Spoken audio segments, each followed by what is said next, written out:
Hello, it's Bobi aka Paginator. Welcome to Craftoween!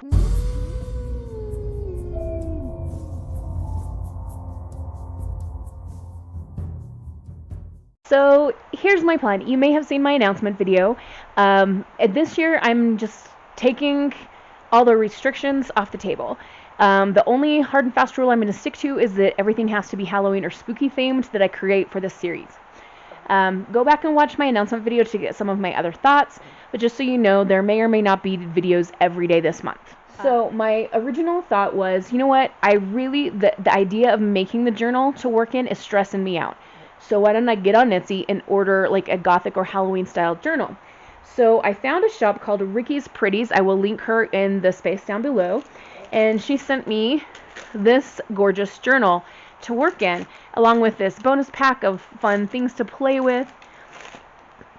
I mean, look at this closure. Is this not stunning or what? Like, so pretty.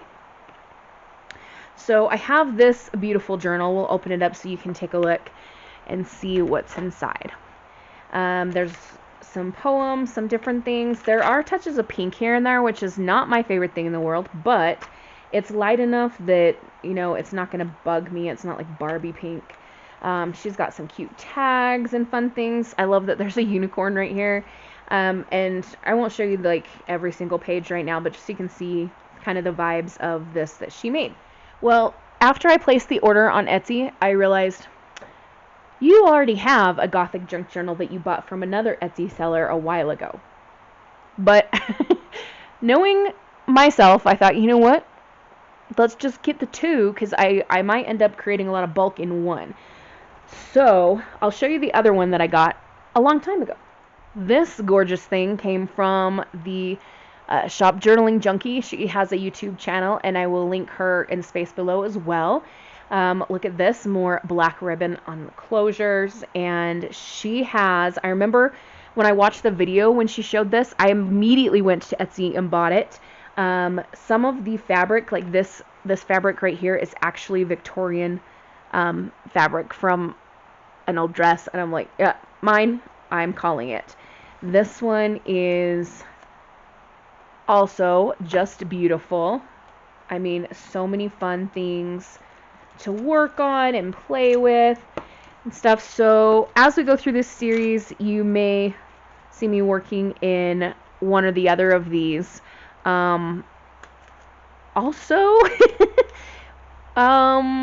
at the risk of sounding like a hypocrite from my last video and what I just said now, what I'm feeling like making today is actually a cover for another journal. I mentioned in my announcement video that I had purchased some really beautiful Halloween fabric, keeping the thought for this journal in mind, and I'm just itching to make a cover. So that's what we're going to do today. So let's take a look at this fabric. This is the fabric. I have cut it to the size that I want it for now. You can see that we've got pops of orange here and old-timey prints as skeletons and all kinds of fun things. There's a coffin over here. We got an eye. And so I cut two pieces to the size that I want for this journal, and we're going to be doing a paper bag cover. I have cut my paper bag pieces down to size as well. There are two of them, and you might be thinking, well, you don't really need two.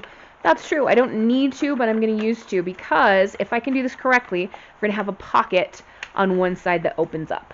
Now you can see that my fabric is actually bigger than what I need it to be here. Apparently I did not pay attention when I measured this. So I'm going to go ahead and cut it down so it fits here. But before we do that, I want to show you the second piece of fabric. Now this is going to go around the outside of the front cover. Look at this. Oh, isn't it beautiful?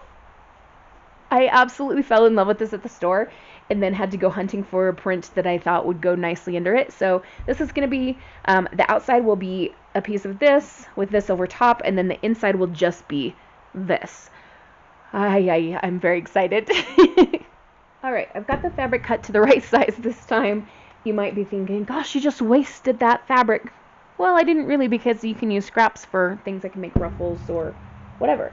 Now, you might see other junk journals, woohoo, that was probably too much, doing different types of adhesives or different things for fabric covers, and that's great. Use what works for you. I'm going to use Mod Podge because it's what I have on hand right now that I think will work the best out of all of my adhesives. Okay, so I've covered as much as I can with Mod Podge, and if you don't get exactly right on the edges, like every single millimeter of space, it's not the end of the world, because I'm going to be sewing this. If you are not going to be sewing, then you definitely want to glue right to the very edges, get as much full coverage as you can. Okay, now the trick is to get this down exactly right, because we've cut it down to the exact size. So I'm going to start in one corner and kind of pull and shift before I press anything down. I'm going to use my bone folder to just go over things and smooth as much as I possibly can. You can see that I do have a mistake. There's a little bit extra here and a little tiny bit that's uncovered here. I don't really care about that. It's not going to bother me.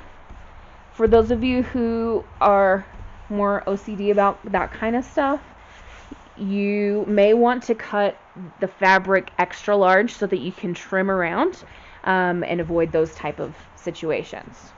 Now we're going to do the same thing with the back piece, Mod Podge and fabric.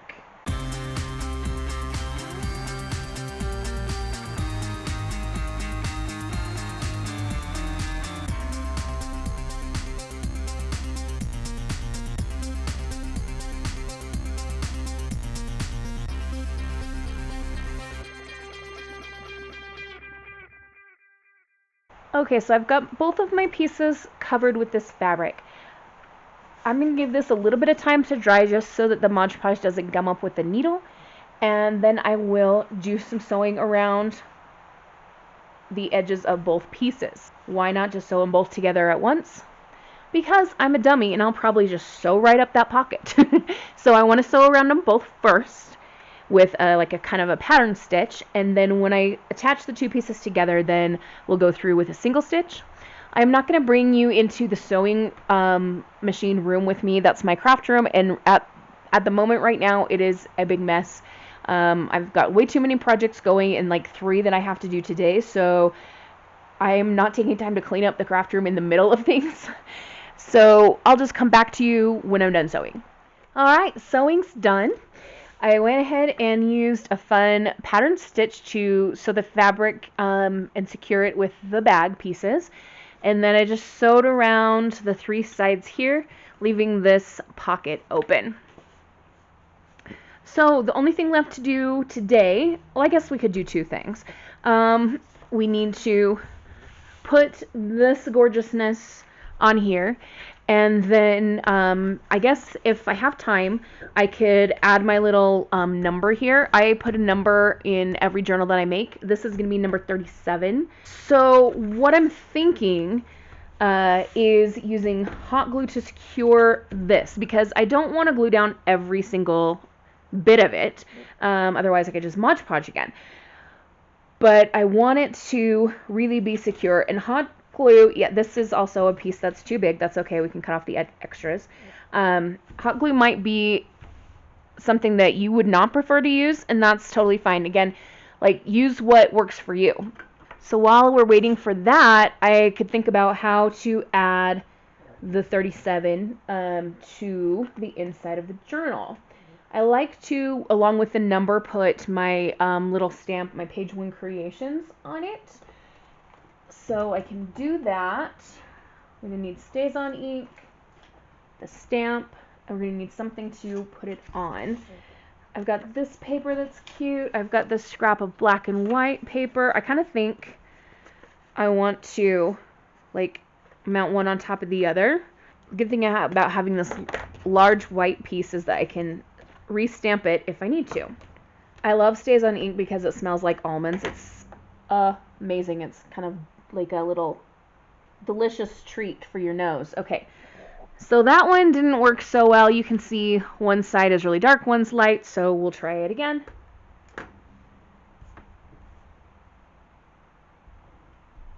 Aha!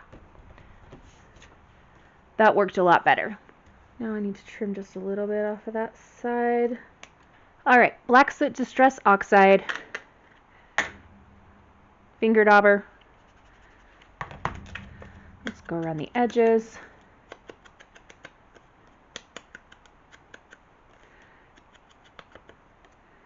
And then we're going to glue it onto the paper if I can get the glue little plug thing undone without breaking my fingernail. The great thing about this paper is it's got vertical stripes, so it can help you line it up correctly. Some more ink around the edges. Alright, I need my pen. Where is my pen? Okay, we also need a 37 on there. So I could do it large, kind of behind the stamp, or small in the corner. And I kind of like the idea of small in the corner this time around. A lot of times I do big numbers, but this one I just feel like it should be small. So there we go, number 37. Okay, our hot glue gun is now ready, so that was a great little side task for us to do, and we're ready to start gluing things down.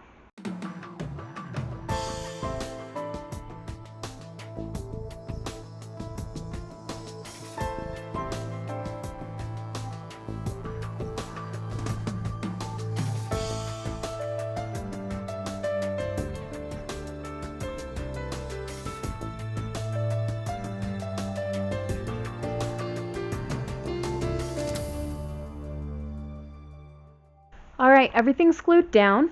I don't know how much you could see what was in frame and stuff, but I went across the top, and then down the middle, and the two sides, and then across the bottom. The reason I went down the middle is that's where my spine is going to be, so I wanted to make sure that it was firmly secured there as well. So now what's left to do is cut off the excess, and then we'll add our little number tag, and we'll be done for today. How does a moment last forever? How can a story never die? It is love we must hold on to. Never easy, but we try. Somehow our happiness is captured. Somehow time and place stand still. Love lives on inside our hearts and always will. Minutes turn to hours, days to years, they're gone. But when all else has been forgotten, still our song lives on. Why is this always the song in my head when I'm filming crafting videos? It's kind of silly, but you know, that's what we do. Yeah, if you're new to this channel, first of all, welcome. Thank you so much for joining us. But secondly, yes, I randomly burst into song, especially in craft videos, so my apologies beforehand. It's just something that we do sometimes. Alright, edges are covered. Now, I don't know, you guys help me out with this. Do I do like a border of black ribbon around here, or do I just leave it like it is? What should I do? What would you do? What do you think? You guys tell me. We have one other little task to do, and we're done for today, like I said. We made this little thing, Page 1 Creations, number 37. I'm going to use Fabri-Tac to stick it on because anytime that I have paper interacting with fabric, I like to use Fabri-Tac. I think it works better. Alright, I'm just going to hold that down there for a second, let it really get a good grip. So there we have it. We have a cover for a junk journal. A paper bag cover with a pocket on the end and a cute handle, which of course we'll have to do some more decorating with, maybe some black lace, or, you know, we'll see what we've got in my stash. But this is going to be it for day 1 of 31 Days of Craftoween 2023. And I'm really hoping that I'm able to do daily videos, but like I said in my announcement video, we'll just have to see what happens with a lot of stuff outside of my crafting life. So in the meantime, I want to wish you a wonderful, magical, and bookish day. Happy reading, journaling, or crafting. Adios.